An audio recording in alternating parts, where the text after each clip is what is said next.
Finished, बस अब बस थोड़ा सा ही है, you are carrying an atom bomb. अच्छा, पेशेंट बोलता है सर एक काम कीजिए, आप रिपोर्ट मुझे दे दीजिए, मैं घर जाऊंगा। बोलते घर आप पहुंचेंगे कैसे, उसके पहले हार्ट अटैक हो जाएगा। अच्छा, आपको क्या लगता है डॉक्टर को मालूम है कि हार्ट अटैक कल होगा आज होगा? उसको तो ये भी नहीं मालूम 70 है 80 है या 90 है। क्यों ऐसा बोला जा रहा है? To create a fear. और फियर से क्या होगा फिर ऑपरेशन के लिए इमीडिएटली? बहुत सारे लोगों को इतना बोलने का जरूरत ही नहीं हो, तो इमीडिएट तैयारी हो जाता है। हार्ट का सुनते उसके मन में ऐसे ही डर रहता है, उसको ज्यादा डराने का। पर कभी कभी पेशेंट बोलता है सर एक बात बताइए, ब्लॉकेज तो कल भी था, ब्लॉकेज तो आज भी है, कल तक तो मैं सारा ही काम कर रहा था, ये पेन तो मेरे को बड़े दिनों से है, मैं अब तो पता चला हूँ, तो आप एक काम करिए, मेरे को आप डिस्चार्ज कर दीजिए, मैं घर जाके फिर सोचूंगा। बोला नहीं, आप एक काम कीजिएगा, आप करवट भी लेंगे ना तो हमको पूछ लीजिएगा। पेशेंट बोलता है नहीं सर मैं तो घर जाऊंगा। बोला आप रुकिए, आपके घर वालों से मैं पूछता हूँ। अच्छा, घर वाले बाहर कौन कौन वेट कर रहे होंगे? सारा खानदान वेट कर रहा होगा। वहां पे जाके क्या बोलना है कि patient is very critical, any moment he can die. आप बोलो, मैं बचाने की कोशिश करूं और जाने दूं। अच्छा, आंसर क्या होगा? वाइफ क्या बोलेगी कि जिंदगी भर इन्होंने मेरे लिए किया, आज मेरे को चांस मिला, आज तो मैं ऑपरेशन। वाइफ बोलती है कोई चीज का भी कोई भी कंजूसी हमें नहीं करना है, इनको तो बचाना। अच्छा, बेटा मानेगा कि नहीं? एक बेटा बड़ा समझदार होता है, बोलता है डॉक्टर को, डॉक्टर साहब एक बार बताइए, मैंने सुना है कोलेस्ट्रॉल की वजह से ब्लॉकेज होता है, इनका कोलेस्ट्रॉल हाई है, तो क्या करूं कि कोलेस्ट्रॉल कम हो जाए, खाने पीने में क्या क्या चेंज लाना चाहिए? अच्छा, कार्डियोलॉजिस्ट मान जाएंगे इनसे बात में, वो बोलेंगे you are wasting my time, he is dying and you are talking all this rubbish. अच्छा, तब तक और जितने परिवार वाले बोले नहीं नहीं ऑपरेशन होना ही चाहिए। मेरे एक पेशेंट ने बोला डॉक्टर साहब मेरे साथ पूरा ऐसे ही हुआ, मैं तो खाली एक बार टेस्ट कराने गया था और उसके बाद वो ऑपरेशन करके ही भेजे मेरे को वापस। मेरे एक और पेशेंट थे, बोले सर मैं फिर भी नहीं कराया, मैं निकल आया। मैं बोला आप निकले कैसे? बोला मैंने बोला मैं तो नहीं कराऊंगा, मुझे घर जाना है। वो बोले नहीं आप घर भी नहीं पहुंचेंगे। मैं बोला मैं लिख के देता हूं, मैं पहुंच जाऊंगा। फिर मैंने लिख के भी दे दिया, फिर भी वो जाने नहीं दिया। फिर मैंने लास्ट बोला, मैंने बोला देखो मैं करने तैयार हूं, पर प्रॉब्लम है मेरे पास पैसे नहीं है, आप फ्री का कोई ट्रीटमेंट हो तो करवा डालो। तब इन्होंने बोला कोई प्रॉब्लम नहीं है, आप घर चले जाओ।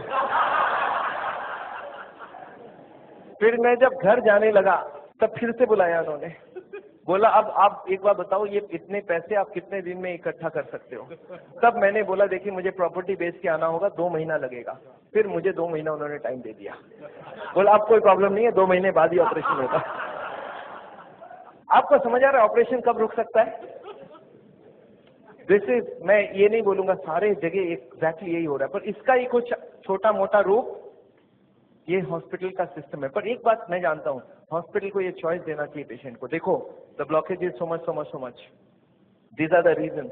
आप देखो क्या चाहते हो, आप अगर अपने आप को बदलोगे तो ऑपरेशन रुक सकती है, आप नहीं बदलना चाहते हो तो मैं ऑपरेशन कर दूं, उसके बाद जाके बदलने का कोशिश करो। But the hospitals don't give chance, उनको मालूम है ये एक मौका है, ऑपरेशन कर लेते हैं, बट उसके बाद भी उनको यही करना पड़ेगा, लाइफस्टाइल चेंज तो पेशेंट को फिर भी करना पड़ेगा। मैं जानता हूं हार्ट के पेशेंट्स को मैं 3 चीज देखते दिखाऊं, एक तो दवाइयां हैं, एक बाईपास और एक एंजियोप्लास्टी। ये दवाइयां मैं आपको एक बार समझाना चाहता हूं दवाइयां क्या काम करती है, और another 10 minutes I will take. देखिए ये ट्यूब है जिसमें कोई ब्लॉकेज नहीं है, और ये 80-90% ब्लॉक है, दिख रहा है आपको?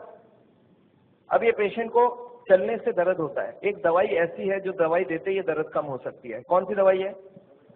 सॉर्बिट्रेट, नाम सुना आपने? क्या करता होगा सॉर्बिट्रेट? देखिए क्या करता है Sorbitrate, this what is the action of Sorbitrate. क्या हुआ? ट्यूब चौड़ी हो गई, ब्लॉकेज वहीं की वहीं रह गई, ट्यूब चौड़ी हो गई, ट्यूब थोड़ा फैल गया, फैलते क्या हो गया? ब्लड सप्लाई बढ़ गई। पेशेंट बोलता है मुझे अब कोई दिक्कत नहीं है, पर ये दवाई का असर रहेगा 8 घंटे बाद, तो 8-8 घंटे में एक सॉर्बिट्रेट लेनी पड़ेगी। एक पेशेंट मेरे को बोला मैं सॉर्बिट्रेट नहीं लेता हूं, मैं मोनोट्रेट लेता हूं। मैं बोला वो भी सॉर्बिट्रेट का ही भाई है। तो ये जितने भी सॉर्बिट्रेट है उनका नाम मैं आपको दिखा सकता हूँ, these are all kinds of sorbitrate and all, ये सब दवाई हम लोग दे देते हैं। सॉर्बिट्रेट, इस्मो, आइसोडिल, मोनोट्रेट, नाइट्रोफिक, फेंजिसेड, इमडूर, वेंजिकॉर, वेसोट्रेट, मोनोट्रेट, सॉर्बिट्रेट, मोनोसॉर्बिट्रेट, नाइट्रोकंटीन, वेसोप्रीन, मोनोस्प्रीन, इस तरह की दवाइयां हम हार्ट के पेशेंट्स को दे देते हैं। एनीवे दवाइयां बहुत सारे तरह की मिलती है, एक होता है हार्ट की ऑक्सीजन की जरूरत को कम कर देता है, इसको बोलते हैं beta blocker, calcium channel blocker, फिर एस इनहिबिटर, ऐसे करके बहुत सारी गोलियां हम लोग हार्ट के पेशेंट्स को दे सकते हैं। I am not going to go into that detail, कुछ ब्लड पतला करने का दवाई भी देते हैं, आपने देखा है नाम, इकोस्प्रिन, कोल्स्प्रिन, एएसए, डेलिस्प्रिन, डिस्प्रिन, क्लोपिग्रेल, क्लोपिलेट, क्लोपिवास, सिरुविन, क्लैबिक्स, क्लोट्रेल, फ्लैजरिल, स्ट्रोमेक्स, डीप्लैक्स, इस तरह की गोलियां हम लोग देते हैं ब्लड को पतला करने के लिए। पर ये गोलियां देने से भी पेशेंट ठीक नहीं होता है, तो इसके लिए मैं चाहता हूँ वो लाइफस्टाइल चेंज करें, अपनी ब्लॉकेज को कम करें कि उनको देने की जरूरत पड़े ही नहीं। अच्छा, ये गोलियां इतनी खाएगी, इसके साइड इफेक्ट्स होती है क्या? अगर साइड इफेक्ट होती है कॉन्स्टिपेशन, तो कॉन्स्टिपेशन की और गोली दूंगा, और एसिडिटी हो जाए तो एसिडिटी की गोली दूंगा, और नींद ना आए तो नींद की गोली दूंगा। अच्छा बताइए, बीमारी ठीक हो रहा है कि नहीं हो रहा है?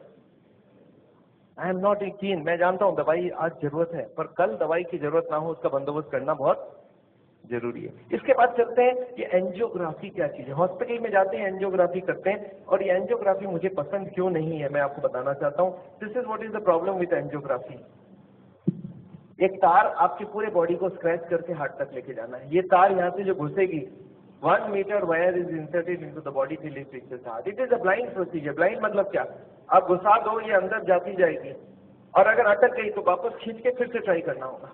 मतलब वो अंदर स्क्रैच करेगा ही करेगा, पूरे बॉडी को स्क्रैच करती है। वो लिखवा लेते हैं कि अगर हार्ट अटैक हो गया तो मेरी कोई जिम्मेवारी नहीं है, और ये पूरे बॉडी को ये पंक्चर भी कर सकता है। मैंने ऐसे ऐसे पेशेंट देखे हैं कि एंजियोग्राफी के वक्त डेथ हो गई। एंजियोग्राफी में पैर को काटना पड़ा अल्टीमेटली, क्योंकि वो पैर की ट्यूब को डैमेज कर दिया। तो एंजियोग्राफी मैं नहीं चाहता हूँ। और उसके बाद क्या होगा? इनएक्यूरेसी अबाउट द रिपोर्ट, और उसके बाद pressure from the cardiac doctors for the next operation. Patient को लगता है मेरे को इमरजेंसी हो गया, बट इमरजेंसी प्रिसिपिटेट कराया जा सकता है। एनीवे, ये एंजियोप्लास्टी जो है, ये दो ऑपरेशन, दो चीज वो लोग करते हैं, एक एंजियोप्लास्टी, एक बाइपास सर्जरी। मैं एंजियोप्लास्टी 2 मिनट आपको समझाना चाहता हूँ। What is this angioplasty? एक स्टेंट लगाते हैं, सुना आपने नाम? एक रिंग लगा देते हैं हार्ट में। What is this? Let me explain what is this. पिछले 20 साल में ये जो एंजियोप्लास्टी है, ये बार बार फेल किया और बार बार इसको सक्सेस बताया गया। पहले आई थी बैलूनिंग, बैलून एंजियोप्लास्टी। उसके बाद बहुत सारे तरह के एंजियोप्लास्टी आई, ऑर्डिनरी स्टेंट आई, फिर गोल्ड स्टेंट आई, फिर रोटा ब्लेडर आया, रेडियो एक्टिव स्टेंट आई, लेजर एंजियोप्लास्टी आई, आजकल चल रहा है ड्रग कोटेड स्टेंट। पर ये सारे के सारे फेल हुए हैं। क्यों फेल हुए, एक बार समझाना चाहता हूँ। देखिए, ये बैलूनिंग क्या चीज है? याद है आपको? एंजियोग्राफी के वक्त तार अंदर घुसाई थी, वो कहाँ तक गई थी? हार्ट तक, यहाँ तक तार आई थी। इस तार के ऊपर ये बैलून होता है। इस तार को थोड़ा सा धक्का मारते हैं। कभी कभी कार्डियोलॉजिस्ट तार को अंदर रख के बाहर आ जाते हैं, आके बोलते हैं देखो तार अंदर है, बोलो तभी खोल दूं। आप बोलते हैं चलो खोल दो, कितने लगेंगे? 2 लाख लगेंगे, 2 लाख दे दिया। अब ये तार को ये लोग धक्का देते हैं थोड़ा और, तो तार की जो बैलून है ये बीचों बीच आ जाती है ब्लॉकेज में। अब इस बैलून में पानी डालना होता है। ये बैलून ऐसा होता है, इसमें पानी डालते ही बैलून फूल जाती है। अच्छा, पानी कैसे डालेंगे? आपने होली में बैलून फुलाया एक सिरिंज से? सिरिंज में पानी ले लो, सिरिंज को दबा दो तो बैलून के अंदर पानी घुस जाए। तो बाहर से सिरिंज से पानी डालेंगे तो बैलून क्या होगा? फूल जाएगी। फूलते ही ब्लॉकेज कहाँ गई? साइड में दब जाएगा, ऊपर कंप्रेस्ड हो जाएगी, नीचे कंप्रेस्ड हो जाएगी। अच्छा, ये बैलून को जब पानी निकाल लेंगे तो क्या होगा? बैलून को वहां पे 2-4 सेकंड से ज्यादा नहीं रख सकते, क्योंकि हार्ट अटैक हो जाएगी, 100 हो जाएगी ब्लॉकेज। तो बैलून में पानी डाला और सिरिंज से वापस पानी खींच लिया। जैसे ही पानी खींचा, बैलून वापस चिपक गई, तार को पकड़ के बाहर निकाल लिया। Angioplasty over. आपको समझ आ रहा है क्या करना पड़ा? ये तार यहाँ थी, इसी को थोड़ा आगे किया, बैलून डाल, पानी निकाल लिया और ब्लॉकेज वापस। अच्छा, ब्लॉकेज वापस आ जाएगी नहीं आ जाएगी इसके बाद? क्या लगता है आपको? This is elastic. इलास्टिक समझते हैं आप? ये लोहा या पत्थर नहीं, इलास्टिक है। और जैसे ही बैलून निकाल लिया, ब्लॉकेज वापस आने लग गई। थोड़े साल बाद यही कार्डियोलॉजिस्ट मान गए बैलूनिंग काम की नहीं है। पहले क्लेम किया था बैलूनिंग एक बार कराओगे जिंदगी भर चलेगी, फिर मान गए काम की नहीं है। फिर क्या हो गया?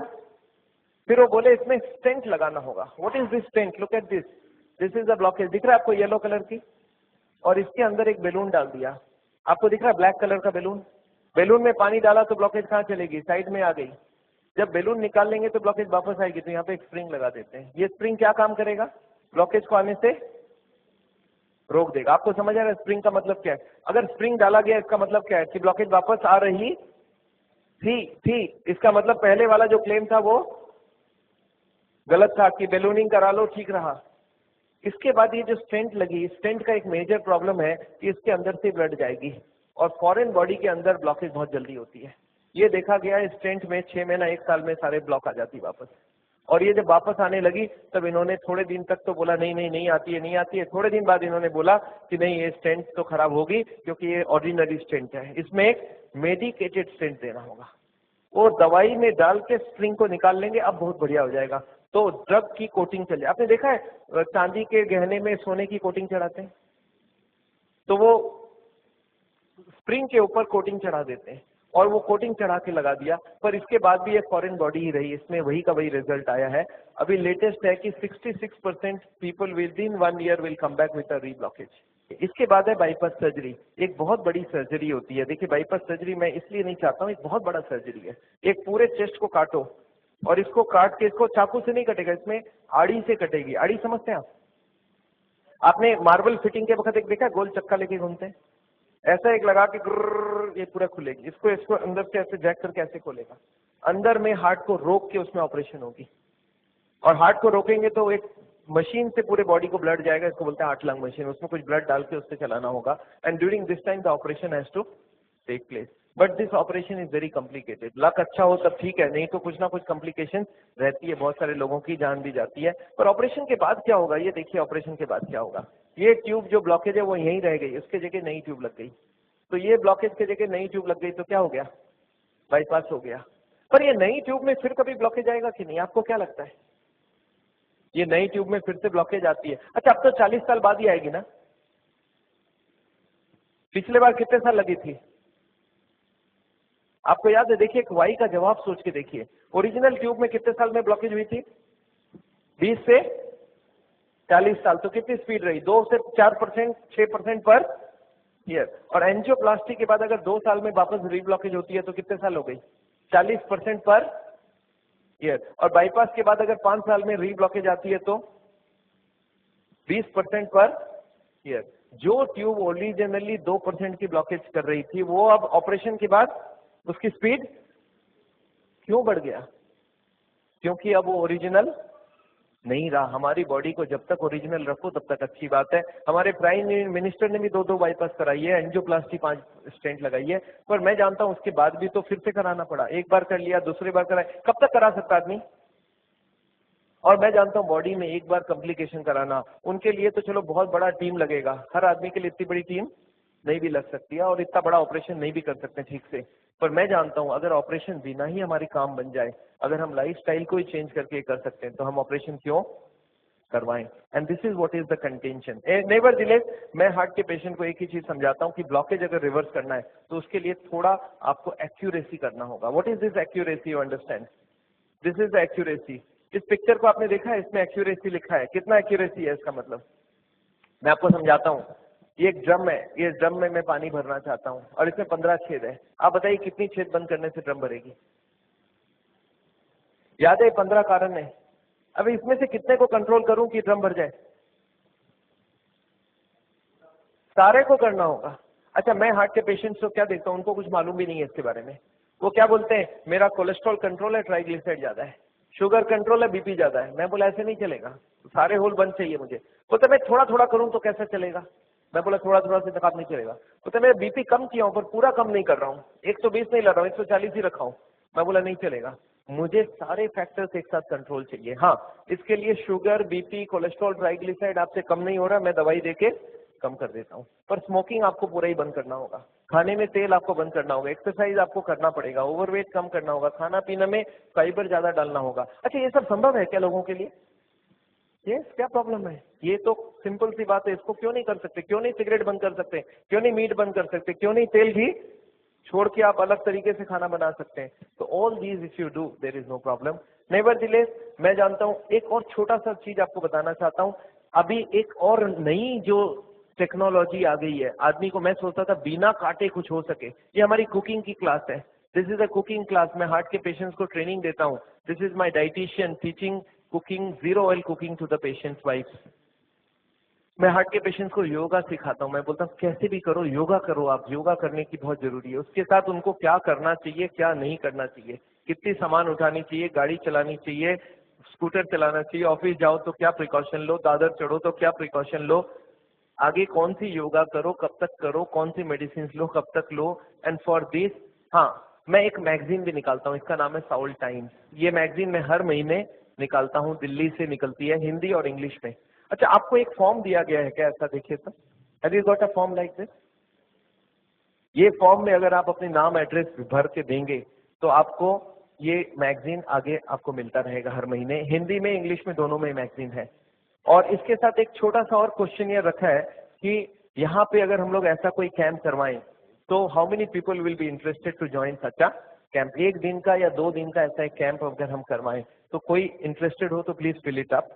मेरे को लोग बोलते हैं डॉक्टर साहब इतनी सारी बातें अगर कैसे याद रखूंगा, मैंने बहुत मोटी मोटी किताब लिखी है। आदमी बोलता है सर छोटा सा कुछ दीजिए ना कॉपी, तो मैंने एक ऐसी किताब बनाई है जिसका नाम है पॉकेट गाइड। एक 30 रुपीज की किताब है, कोई 2 घंटा बैठ के पढ़ ले तो जितनी बातें मैंने बताई है सब इसमें लिख के रखा है। So this book I have brought over here. मेरे ख्याल से बाकी बुक्स तो मैं नहीं ला सकता हूँ क्योंकि 100 ऑफ बुक्स आर देयर, तो मैं ये बुक लाया हूँ। कोई को लगता है कि मैं पढ़ना चाहता हूँ और कोई को पढ़ाना चाहता हूँ, हार्ट के पेशेंट को जरूर पढ़ाइए। 30 रुपीज की गिफ्ट होती है, you can give it to anybody and they will learn things from the book. तो ये बहुत जरूरी है। मैं जानता हूँ, मैं ये मैगजीन पिछले 10 साल से रन करता हूँ and it is gone all over the world. मैं एक नई टेक्निक आपको इसी वक्त बताना चाहता हूँ। There is a new machine which has come which can open the collaterals. देखिए कोलैटरल्स का क्या मतलब है, ये ब्लॉकेज है। बाईपास सर्जरी में क्या करते हैं, एक नई ट्यूब लगा देते हैं। इसमें क्या करते हैं, जो हार्ट की ये ब्रांच है और ये ब्रांच है, इनको जोड़ देते हैं आपस में। And there are so many small tubes, जो इसको जुड़ जाए तो ब्लड यहाँ से आने लगे। ये जो छोटे छोटे ट्यूब है, ये मैंने बोला था स्पोर्ट्समैन चालू करके रखते हैं, और स्पोर्ट्समैन चालू कर दिया तो क्या हो गया, उसके पास 2 सप्लाई हो गई, एक तो ये ओरिजिनल है और एक साइड वाली भी है। इसको बोलते हैं कोलैटरल। बैंक में आपने लोन लेते हुए देखा है कभी? कोलैटरल्स बोलते हैं।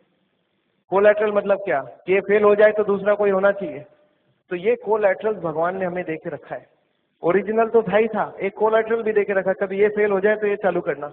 अच्छा, ये अगर चालू हो जाए बिना ऑपरेशन के तो इससे अच्छा कुछ नहीं हो सकता। And this is a new machine, new technology which has कम। देखिए हमारे मेडिकल साइंस की टेक्नोलॉजी बिना कांटे वाली टेक्नोलॉजी है। ये देखिए ये ट्यूब्स हैं जिसमें कोई कोलैटरल्स चालू नहीं है, और ये है ट्यूब्स के सारे कोलैटरल्स चालू हो गए। आपको समझ आ रहा है डिफरेंस दोनों के अंदर? ये जो छोटे छोटे कोलैटरल्स है ये हमारे सबके पास है, और एक मशीन से इसको या तो स्पोर्ट्स करके चालू कर सकते हैं या तो एक मशीन से चालू कर सकते हैं। ये मशीन क्या करती है सोचिए, ये जैकेट्स लगा दिया हमने कफ में, थाई में, बटक्स में, और सारे को एक साथ स्क्वीज कर दूं तो क्या होगा, इसकी ब्लड कहाँ जाएगी? बॉडी में ही रहेगी, पर कहाँ जाएगी? ये हार्ट की तरफ जाके हार्ट की ट्यूब्स को धक्का देके प्रेशर देके इसको खोलेगी। ये प्रेशर 1-1 घंटे तक एक में इसको हार्ट के संग सिंक्रोनाइज करके दिया जाता है। सिंक्रोनाइज मतलब हार्ट जब पंप करे तो मशीन पंप नहीं करता है, जब हार्ट पंप करके रिलैक्स करने लगे, जब पूरी ब्लड वापस आती है तो वो स्क्वीज करके सारे ब्लड को एक साथ दे जाता है। And this goes on, ECG feed होती है कंप्यूटर को। And this machine we have seen now without bypass surgery. आदमी बोलता है मुझे इमीडिएट रिजल्ट चाहिए, तो without bypass this can work very well. तो इसको हम लोग बोलते हैं नेचुरल बाईपास। नेचुरल बाईपास समझ रहे हैं, भगवान ने ऑलरेडी नेचुरल बाईपास हमें दे के रखी है, स्पोर्ट्समैन चालू करके रखा है। तो आप हार्ट के पेशेंट हो, आप चालू करो, आपके पास कोलैटरल आ गई तो ओरिजिनल नहीं भी होगा तो भी काम चल जाएगी। और एक मैं जैसे ही, हाँ एक और ट्रीटमेंट आई है जिसको हम लोग बोलते हैं बायोकेमिकल क्लीनिंग। ये अभी बहुत अच्छी रिजल्ट आ सकती है। कुछ केमिकल अंदर डाल के ब्लड में उसको अंदर से गला लिया जाए। जैसे किचन में आपने सुना नाली जाम हो जाए तो क्या करते हैं हम लोग, कुछ केमिकल डालते हैं अंदर से। तो ये केमिकल की भी ट्रीटमेंट आजकल चल रही है, बट अभी भी इसका रिजल्ट हर आदमी में सेम नहीं आता है, but result are still there. बहुत सारे ऐसे पेशेंट है जो 30-40% तक ब्लॉकेज इससे कम हो सकती है। नेवरदिलेस मैं समझता हूँ मैंने बहुत सारा लेक्चर आपको दे दिया है। कोई ने मेरे को बोला था एक बार कि डॉक्टर साहब कभी भी किसी को आधे घंटे से ज्यादा लेक्चर मत दिया कीजिए। मैंने बोला क्यों? बोला आपने स्कूल, उसके बाद दिमाग काम नहीं करता है। मैंने बोला क्यों ऐसा बोल रहे हैं? बोलते आपने स्कूल कॉलेज में देखा है कभी भी पीरियड 40 मिनट से ज्यादा नहीं रखते हैं, उसमें 5 मिनट आने जाने का वेस्टेज गिन लो, आधे घंटे ही चलेगा दिमाग। मैं बोला पर मैंने देखा आप टीवी देखते हो तो 2-3 घंटा देखते हो एक साथ।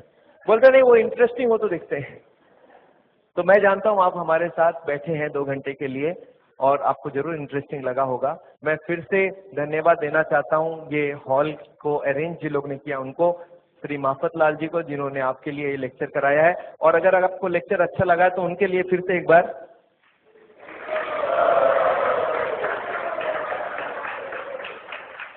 I just wanted to formally thank Dr. Chajjar for a wonderful, not only wonderful talk, but highly personal and very interactive. and particularly the stamina and energy that he's shown at the end of the day. Just came back from Hyderabad today. So I think we should give him a much more warm welcome.